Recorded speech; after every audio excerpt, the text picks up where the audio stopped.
So welcome to Apocalypse Kitchen, because just because the world is ending doesn't mean we shouldn't eat well. Apocalypse Kitchen, Quarantine Kitchen, I don't know, I'll come up with a name if I keep doing this, but I'm really bored, so I'm taking you guys through dinner with me. So today, because, I mean, you know, it's kind of sunny outside, and I went shopping. Today we're having half off discount clearance ribeye and cauliflower mash with some asparagus. So I'm going to take you through that because it's kind of entertaining to cook, and you know, a lot of people are having to cook now when they didn't before. So hey, let's have some fun with this.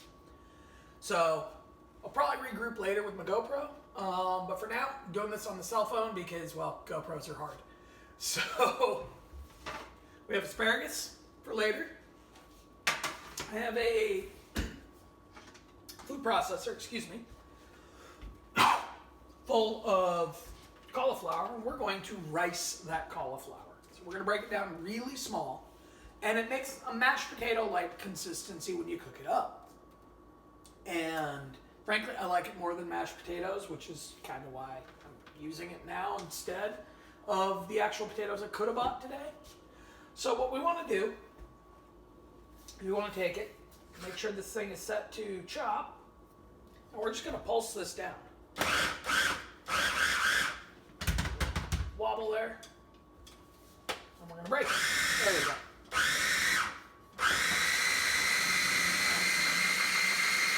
Give it a little shake to get all the big parts down in there.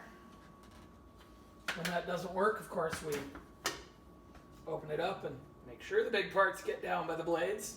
Make it work. We'll get through this. So, you know, I was talking earlier today with my friend Mike, and all of a sudden realizing everybody gets to have fun cooking now because we all have time.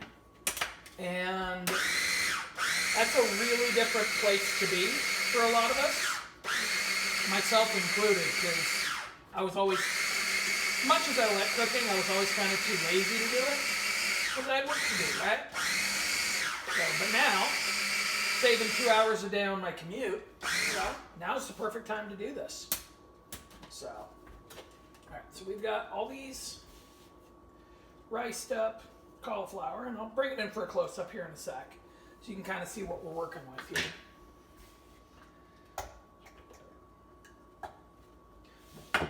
But, yeah, so this actually kind of works out better than potatoes as far as I'm concerned. We get a couple of lumpy bits I'll deal with later. And we're going to work all this out here. So this is about a third of a head of cauliflower, roughly. Since I'm only really cooking for me, this will get me, God, I guess 3-4 meals at this point. So, but it's tasty, it holds up pretty good. And as you can see, you get little lumpy potato-ish bits. They smooth out when you cook them because right now the moisture is what's holding them together. Let's give these last couple pieces a good knock around. See if we can get something out of them. I'm going to have to edit the hell out of this later. Come on. Definitely going to have to edit. There we go. Really?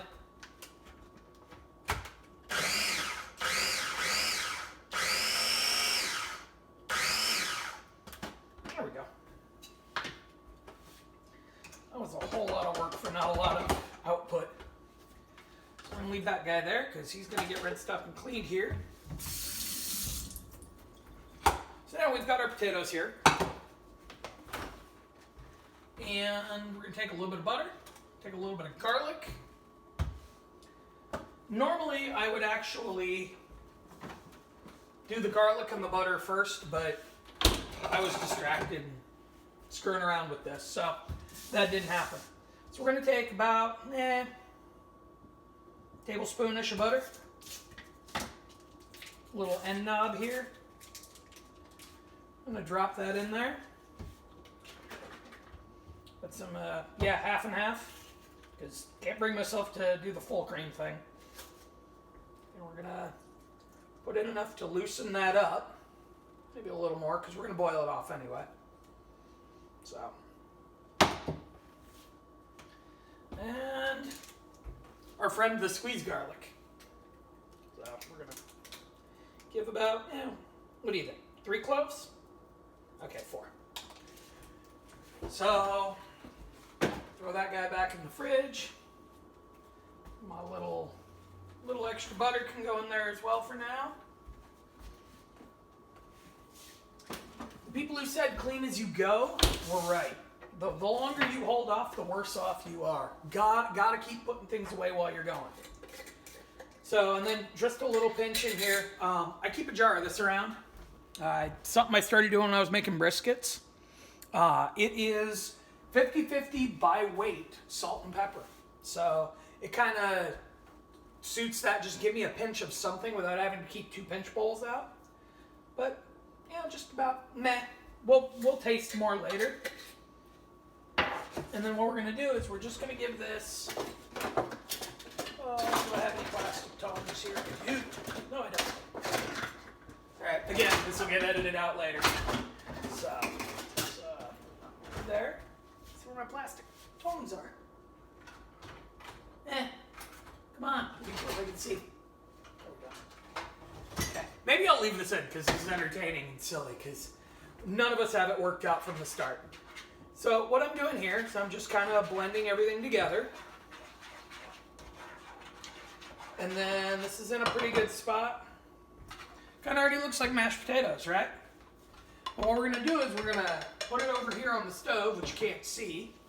I'm going to put that guy on about 3 on my electric stove and cover it up. And we're going to want to let that guy come to a boil for a little bit.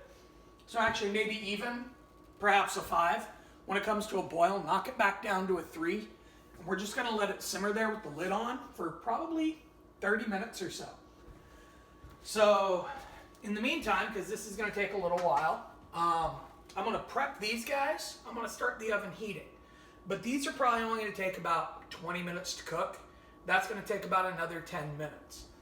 Big part of what we have to do is plan the order of operations and when we want to put things in so everything comes out at the same time. So we've got to get the cauliflower to soften up, make it more potatoey and pillowy. We've got to give those time in the oven. And I know my steak's going to take about 4 minutes aside plus 5 minutes to rest. So if I'm looking at 15 minutes there, and that's going to be, 30 minutes? I'm going to want to throw this in about 10 minutes and put the steak on at the same time. So that works. This is still cooking and the steak gets to rest before everything comes out. So our friend olive oil has to go on here. So just a little kind of, maybe, there we go. Gently. And, okay, that was not so gently. Oh well. It'd be no fun if we didn't scrape every once in a while. So I've got this on a piece of parchment, and now since I spilled too much, I'm just going to make sure they're nicely coated instead of drizzled like I had it. Now, what was Bob Ross' phrase? Happy little accidents or something? This is all really low pressure. You can't screw anything up too badly. So, and now my hands are covered in olive oil. And we'll give that a little bit of salt and pepper, and maybe some paprika if I have some. Just something to give it a little bit of flavor. And let's see. Thoroughly wash our hands because of the whatever virus. And definitely just kind of dry up here. This guy's gonna open up a little bit. All right, so now there's this phrase in cooking, mise en place, everything in its place. And it's actually really, really true because the last thing you really want to be doing is what I'm doing right here and scrambling for everything. So I've got paprika. I buy it in bulk because this cost me about 75 cents. So I'm just gonna kind of pow over that. Close that off. The little organic spice aisle at the store is your best friend. I almost never, ever buy any other way, just because it costs too much. When you can buy the same thing at either your local Mexican store or Indian store, or strangely enough, the yuppie white people Whole Foods bulk spices aisle, there's no reason to buy McCormick or any of those. So these guys are ready to go. We are not ready to throw them in, but I am ready to start the oven going. So I'm gonna let that guy preheat. And then actually what I need to do, this is critical if you're making a steak. I should have done this an hour ago. We're gonna fake it right now. This should have been out resting on the counter coming up to room temperature like 45 minutes ago. That's my screw up. We will make that happen. I definitely want to get a little bit of salt and pepper on it. And since we're going to be searing it, I'm not really too concerned about bacteria settling in on it while it warms up. So it'll do its thing. If this were ground beef or something where the insides can be opened up, I would not even be considering this remotely. But because it's a steak, because we're going to sear every side, nothing will be able to get into it. So let's give this guy a little bit more of this fancy dancy salt and pepper mix. But this is kind of why I do this, because I know I almost always want to put both things on. And if I'm going to do that, they might as well be in one place. That's now touched the meat. It does not go back into the spice drawer. So now we're going to do this.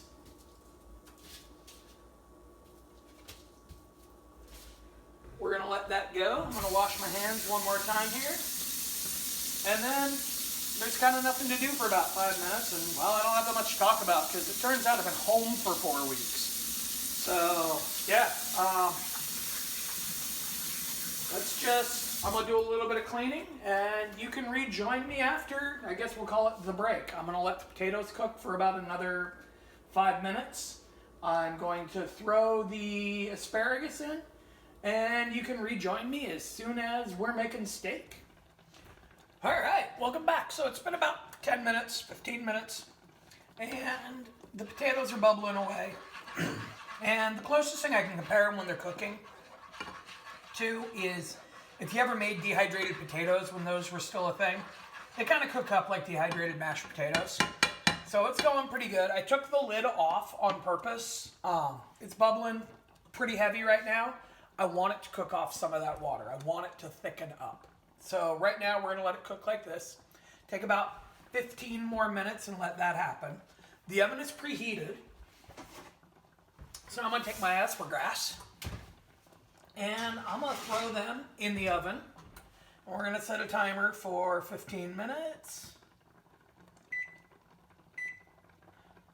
And 15, and we're going to start it. And 15 minutes may not seem like a lot, but I kind of like mine on the crispy side. If you want yours to be roastier and darker and softer, go maybe 20. As far as I'm concerned, I just like crunchy asparagus, so I'm good with that. I just want it to be hot. So that's going to go. And in the meantime, we're going to get started with this steak. Now, because it is the end times, I am out of propane. And being out of propane means that I have to do this in a pan. Not my favorite way to do it. Totally doable. So where's my heat here? So what we're going to do is we're going to get this pan going. I'm putting it up to about, there we go. So I'm putting it up to about probably a 7 right now. Just trying to cook some of this cooking water out of it. And I just learned an interesting thing. This particular burner that I never use is a dual zone burner. So apparently I've been turning it up way hotter than I thought I was. So lesson learned. You pay attention, things come up. So we're going to keep stirring this. Like I said, our goal here is to get a lot of this water out. So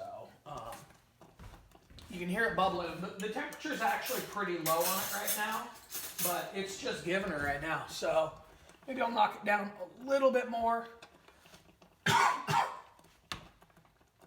And it's getting there. Still a little too wet. Still a little too much of that cauliflower texture.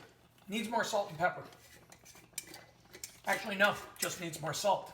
So, which is rare, but I do keep a little thing of just salt around. Also, Leslie, if you watch this, I swear I'll give this back to you one day. This is definitely your Tupperware. So we're going to just drop a little more in there. We'll stir that in. It's really rare that I don't want to actually put more pepper in, but this time it's like, okay, I'll keep that around. But I've started doing that just because it ends up being way easier than trying to use this giant box. So we're going to let that keep going. We're going to let that keep boiling off. This pan is definitely a little wetter than I want it. Look at that.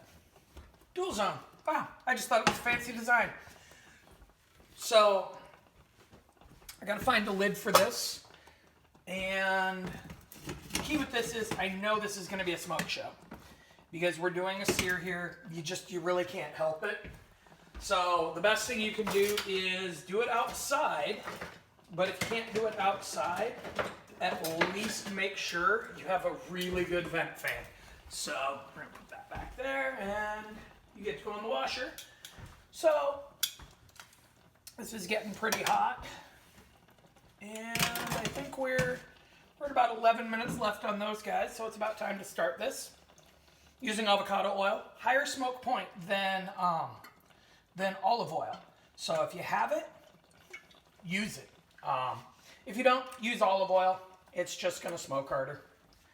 So this pan's nice and warm. We're going to spin this oil around in it a little bit. And the steak's going to make a lot of its own oil, and then we're going to actually add some butter to this to finish it.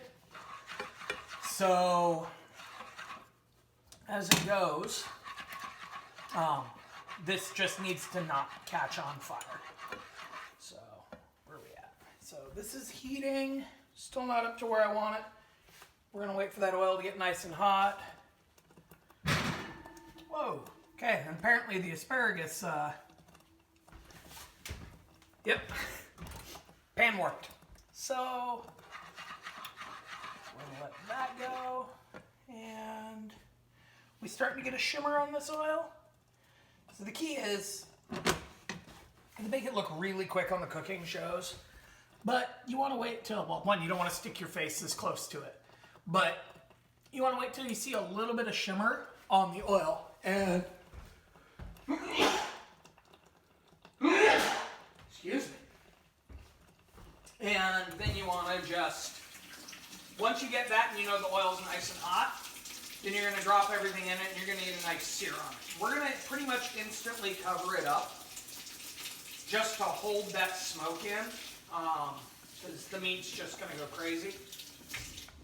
But it's going to do what it's going to do, and still not quite there. I'm starting to see some little bubbles, so I think I'm going to call this good enough. So we have our steak from earlier. So it's about a 3/4 pound Australian ribeye, grass-fed, pretty tasty, not bad for $6. And all we're gonna do is we're gonna next time wait a little longer, but you can hear it's got a little bit of sizzle going there. I probably could have waited another minute or two.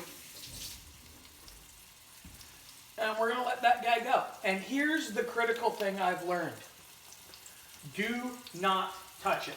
You want to touch it, you want to flip it, you want to do all this and that. No.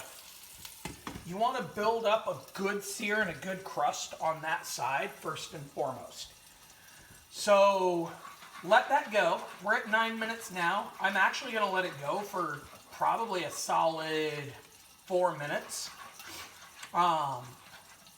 Just so we can get a nice sear there. It's got plenty of heat in it. Bring it up to about 8. And just let her be. We may lose a little bit of noise here in the next little bit because when I open this to flip it, I will have to turn the vent fan on so we don't all die. In the meantime, while that's going, I'm actually going to mix in a little bit of Parmesan into the potatoes. A, because I have it. B, because, you know, it's quarantine. Why not? It's got to get used. So, mixed a bunch of Parmesan in there just to kind of bring a little different flavor to it. So we've got in there now garlic, Parmesan, salt, and pepper. Sounds like a pretty good mashed potato to me, but so we're doing that. I'm gonna put that away.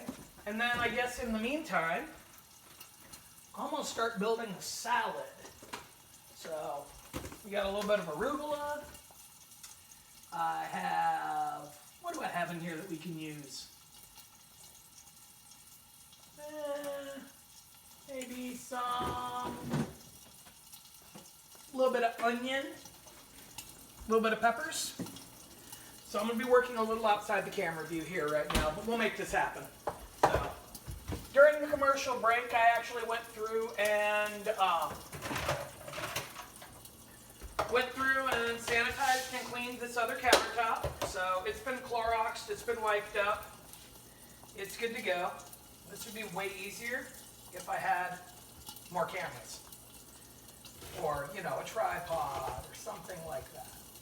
But what I'm doing right now is I'm just slicing up like 3 slices of onion.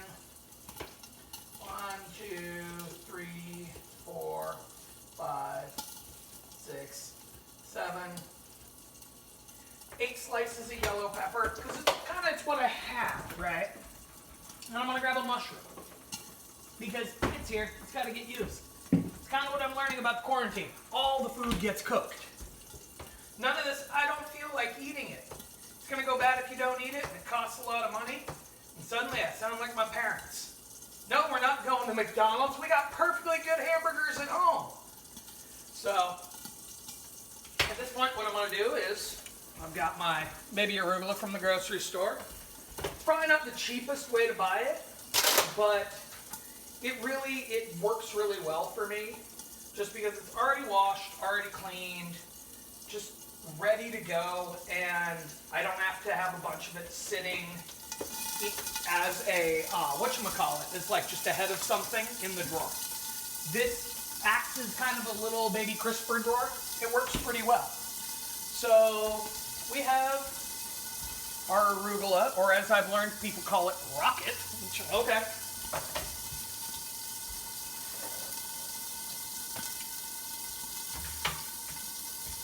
We have an assortment of vegetables. So, like I said, some pepper, some onions.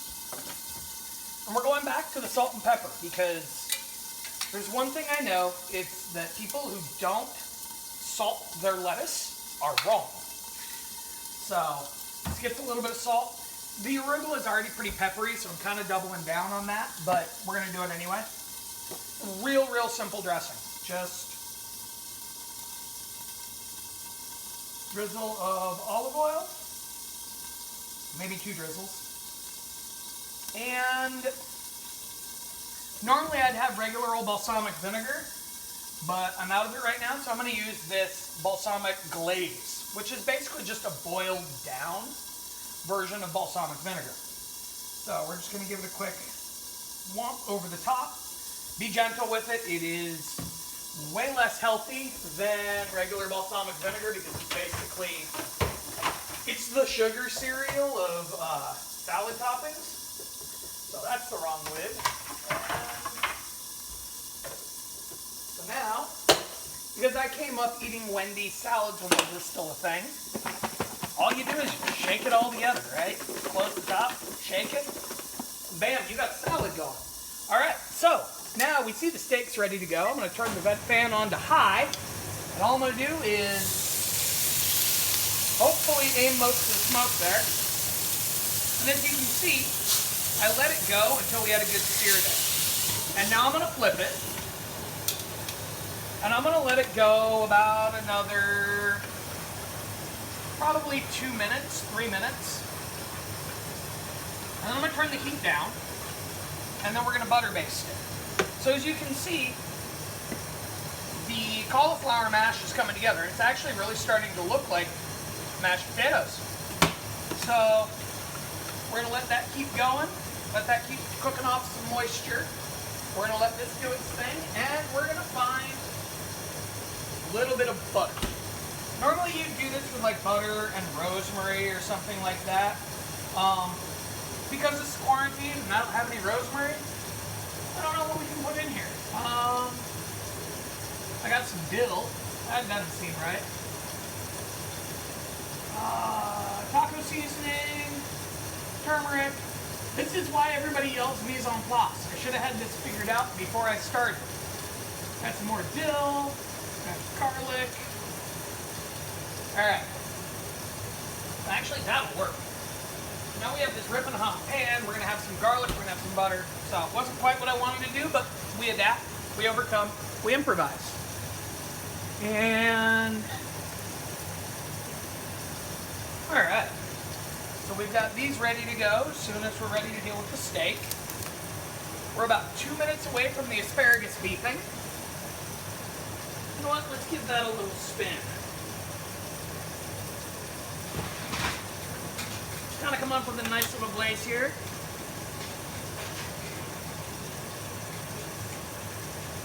The olive oil and the paprika and everything come together pretty nicely on there.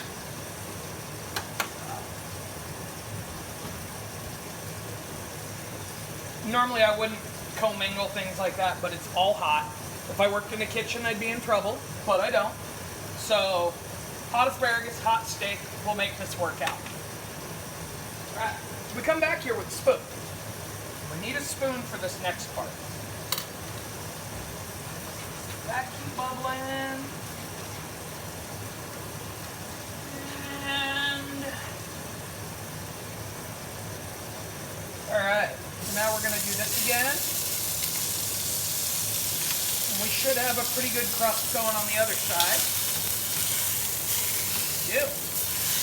Now it's time to do this. We're going to take that. We're going to turn that way down to about 2 or 3.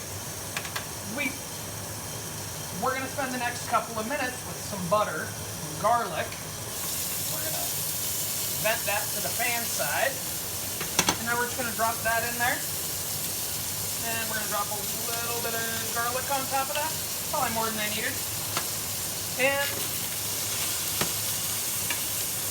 all we're going to do is butter base this steak. Why? Because it makes it tasty. I mean, sure, we probably don't need all this fat, but supposedly fat is your friend, from what people keep telling me. And I don't really care if the butter gets on top here. I mean, excuse me, I don't care if the garlic gets on top here. It's more here to flavor the oil than anything. So, and about 37 seconds, and I'm tired of getting sprayed with all of the spraying fat here, because steaks be like that. I'm going to give this just a quick flip. We're going to do the same thing on the other side. And I'm going to go ow, ow, ow, ow, ow, as it burns me. And then what I'm going to do is I'm going to cover this for a minute. I'll set that down. And again, clean as you go. I'm going to throw in that butter wrapper. We're going to put this back in the fridge. And since we got an end there, we're going to cancel that. And we're going to let these guys just kind of keep it going. And we're going to come over here to my clean workstation, which we're going to have to play this by ear. All right, I need a better camera. So the key here is you do not want to cut into this steak as soon as you can. We want to let this steak rest. If we cut into it right now, it's going to leak out every bit of juice in it. So, we're going to take you out. We're going to drain some of your butter off. And we're just going to let you sit. That's all. We're not going to disturb you. That's disconcerting. Apparently got some plastic on the way from Australia. So we're going to let that guy sit for at least 5 minutes. And we're going to pull you off the heat before you keep burning. Because it turns out that butter and oil mix will just keep doing its thing. And we're going to turn you off. In the meantime, This is going, that is cooling. And we need this out of the way. So there's that from earlier. There's my basting spoon.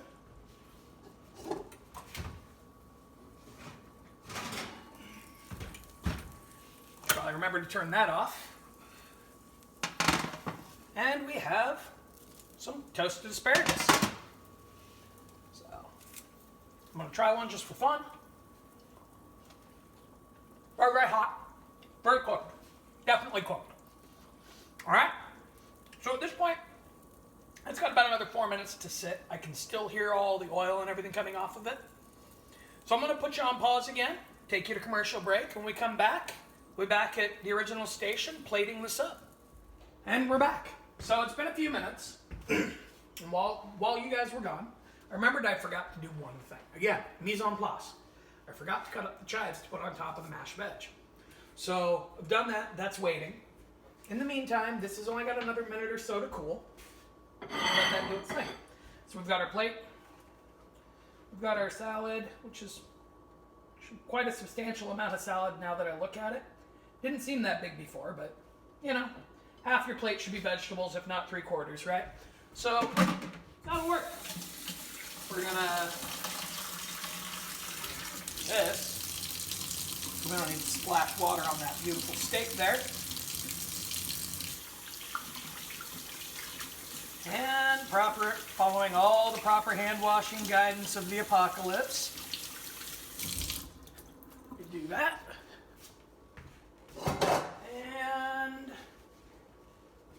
now we are coming to the end here. So at this point, everything's kind of come together. We get to do everything we want.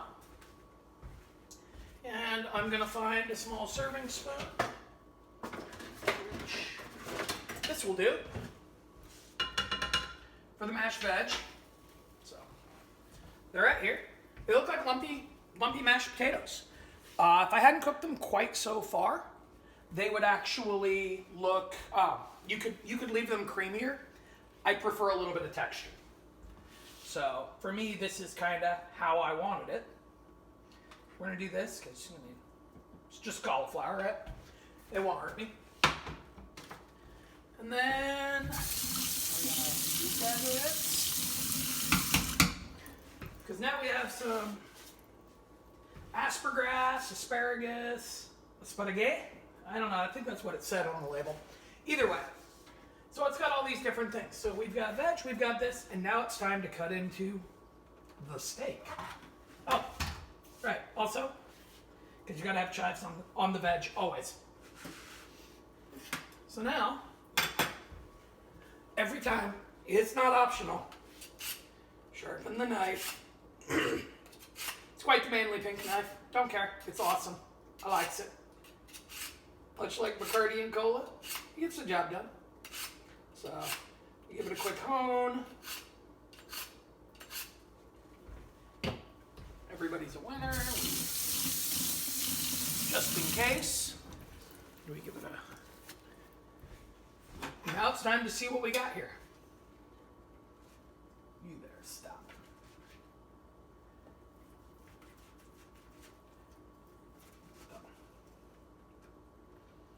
And this one came out just a little more done than I wanted, but I won't complain too much.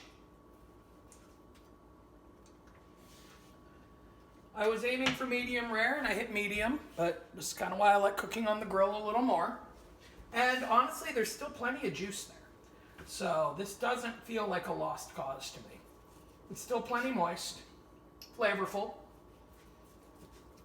and we should be good. So now I should be able to take and plate these guys up here. And well, somewhere in here, I'll be able to just set them in there. And, okay, well now we have meat fries. Okay, we're gonna make a meat log cabin. Why? Because it's just that time of night. So, why not? There's no wrong answers. Back to that Bob Ross, there's no mistakes, only happy little accidents. We're good.